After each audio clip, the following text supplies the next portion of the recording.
Morning Year 6, Chapter 8 of Bridge to Terabithia, Easter. Even though it was nearly Easter, there were still very few nights that it was warm enough to leave Miss Bessie out. And then there was the rain. All March it poured. For the first time in many years, the creek bed held water. Not just a trickle either.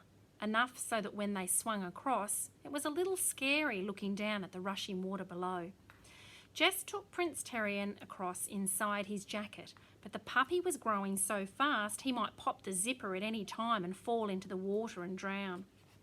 Ellie and Brenda were already fighting about what they were going to wear to church. Since Mama got mad at the preacher 3 years back, Easter was the only time in the year that the Aarons went to church, and it was a big deal. His mother always cried poor, but she put a lot of thought and as much money as she could scrape together into making sure she wouldn't be embarrassed by how her family looked. But the day before she planned to take them all over to Millsburg Plaza for new clothes, his dad came home from Washington early. He'd been laid off. No new clothes this year. A wail went up from Ellie and Brenda like two sirens going to a fire. "You can't make me go to church," Brenda said. "I ain't got nothing to wear and you know it."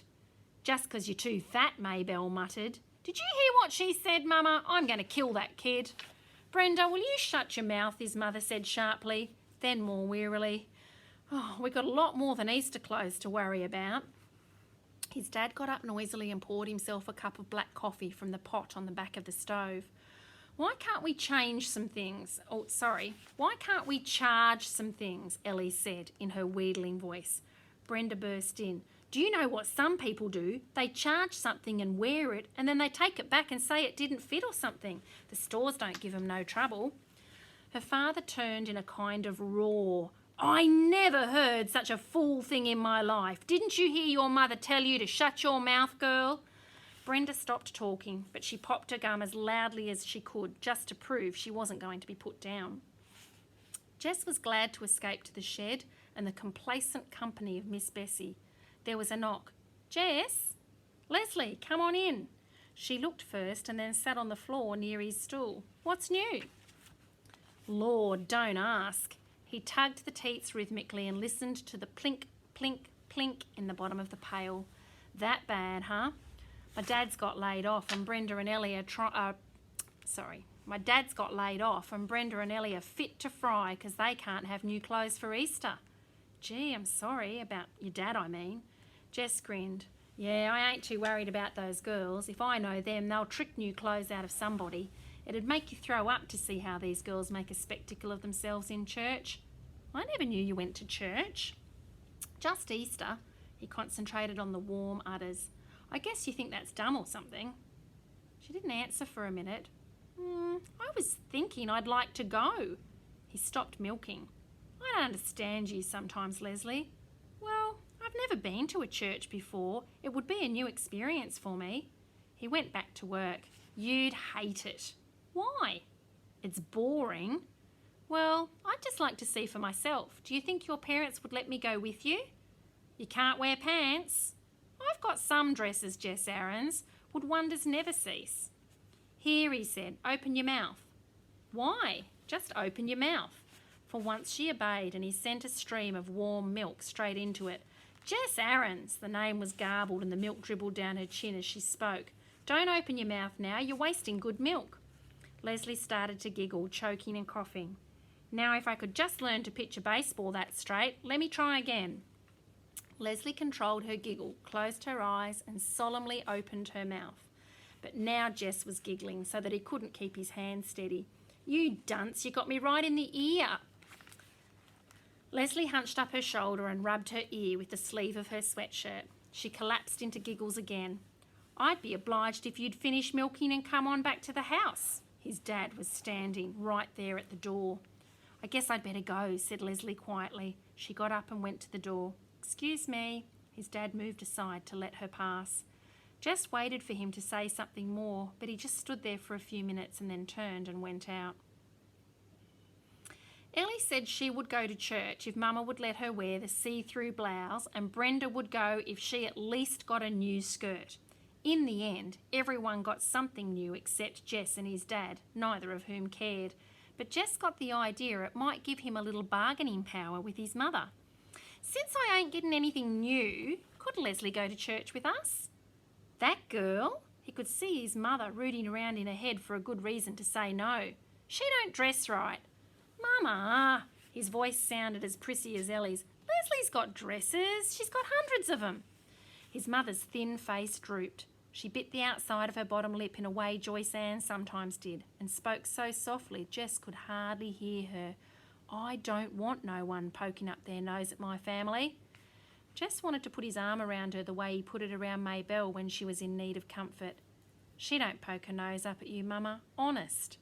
His mother sighed. "Well, if she'll look decent." Leslie looked decent. Her hair was kind of slicked down and she wore a navy blue jumper over a blouse with old-fashioned looking flowers. At the bottom of her red knee socks were a pair of shiny brown leather shoes that Jess had never seen before, as Leslie always wore sneakers like the rest of the kids in Lark Creek. Even her manner was decent. Her usual sparkle was toned down and she said "Yes'm" and "No'm" to his mother, just as though she were aware of Mrs. Aaron's dread of disrespect. Jess knew how hard Leslie must be trying, for Leslie didn't say ma'am naturally. In comparison to Leslie, Brenda and Ellie looked like a pair of peacocks with fake tail feathers.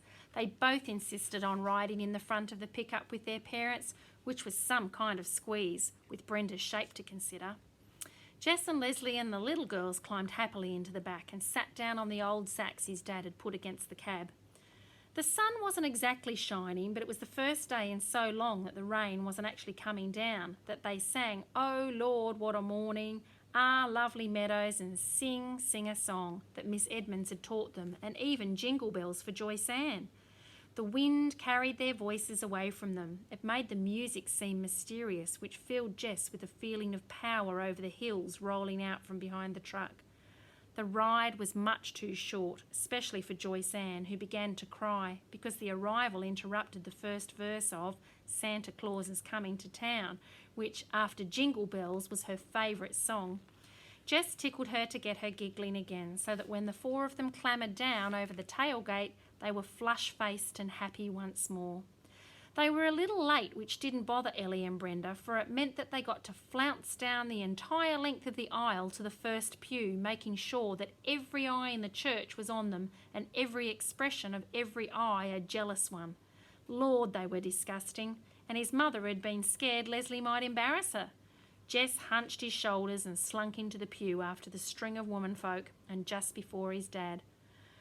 Church always seemed the same. Jess could tune it out the same way he tuned out school, with his body standing up and sitting down in unison with the rest of the congregation, but his mind numb and floating, not really thinking or dreaming, but at least free.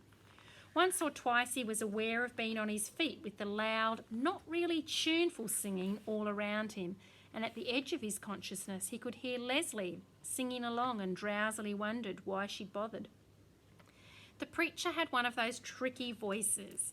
It would buzz along for several minutes quite comfortably, then bang, he was screaming at you. Each time Jess would jump and it would take another couple of minutes to relax again.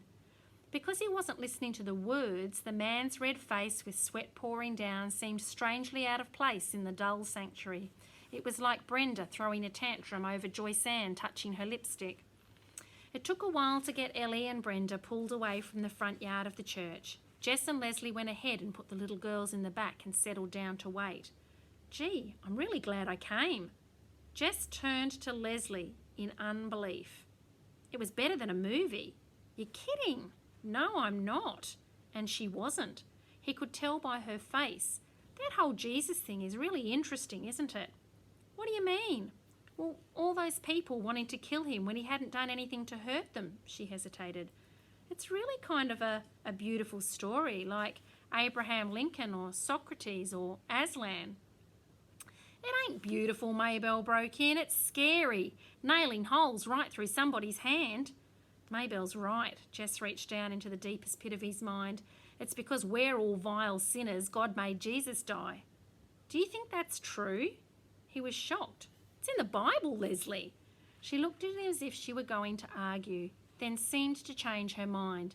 "It's crazy, isn't it?" She shook her head. You have to believe it, but you hate it. I don't have to believe it, and I think it's beautiful. She shook her head again. It's crazy. Maybelle had her eyes all squinched as though Leslie was some strange creature in a zoo. You got to believe the Bible, Leslie. Why? It was a genuine question. Leslie wasn't being smarty. Because if you don't believe the Bible, Maybelle's eyes were huge, God'll damn you to hell when you die. Where'd you ever hear a thing like that? Leslie turned on Jess as though she were about to accuse him of some wrong he had committed against his sister. He felt hot and caught by her voice and words. He dropped his gaze to the gunny sack and began to fiddle with the ravelled edge. That's right, ain't it, Jess? Maybelle's shrill voice demanded. Don't God damn you to hell if you don't believe the Bible? Jess pushed his hair out of his face. I reckon, he muttered. I don't believe it, Leslie said. I don't even think you've read the Bible. I read most of it, Jess said, still fingering the sack. It's about the only book we got around our place. He looked up at Leslie and half grinned. She smiled. Okay, she said, but I still don't think God goes around damning people to hell. They smiled at each other, trying to ignore Maybelle's anxious little voice. But Leslie, she insisted, what if you die? What's going to happen if you die?